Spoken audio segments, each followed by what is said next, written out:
while society changes, civilizations evolve, technology changes, the fundamental questions that we tend to ask, they haven't changed all that much.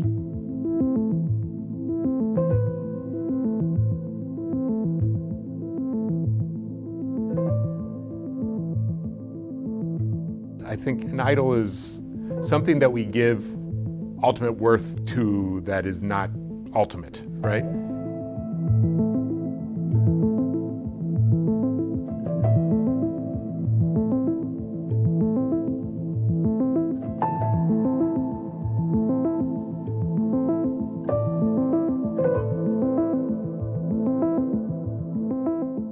A technical definition would be replacing the bearer of meaning for the actual thing that has the meaning. So technology becoming an idol would be kind of, the worshiping it, it's the answer to all of our problems, it can eschew get rid of religion, no longer needed, these types of things. That would be to kind of place it as an idol before us, right, and to have it be the thing that kind of heralds the new age or something like that. Well, for me, it's first to look at what our ancestors said. Of course, the technology was different 2,000 years ago, 3,000 years ago, but they're still asking the essential questions of how to live in the world. And so approaching any question as a Jew, for me, as a rabbi, as a teacher, is to look at what our tradition says, and then how can it help us approach the questions we have today? That's rooted in wisdom and love. As Jews, we think about tikkun olam. Is this technology making the world a better place, or is this technology making the world a worse place? How do we respond to this now being part of the world in a way that it wasn't before? That's the conversation we're having today with artificial intelligence.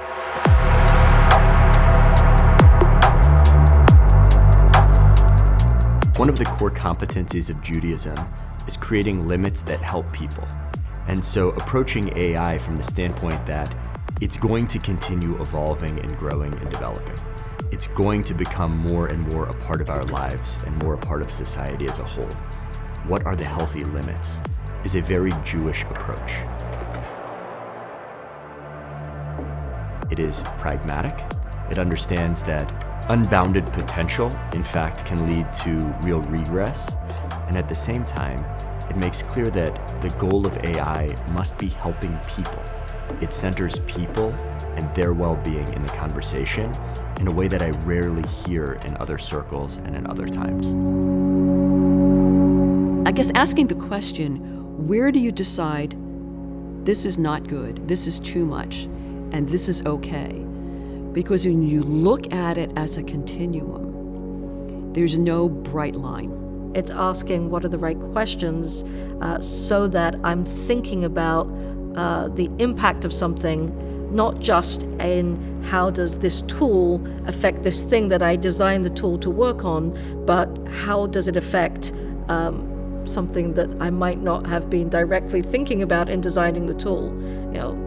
Talk about that when it comes to things like our, mobile phones, right? Like, it's an incredible tool to have this computer in your pocket, but I don't think people were thinking about, when they first created that, the incredible impact it would have had on social connections, loneliness epidemic, some of the things that weren't about the invention itself, but was about the impact of the invention. Being able to think systematically about how to ask the questions, how to think about the values that you have, and how to make value judgments. That is fundamental to who we are as people and how we live in communities and protect ourselves.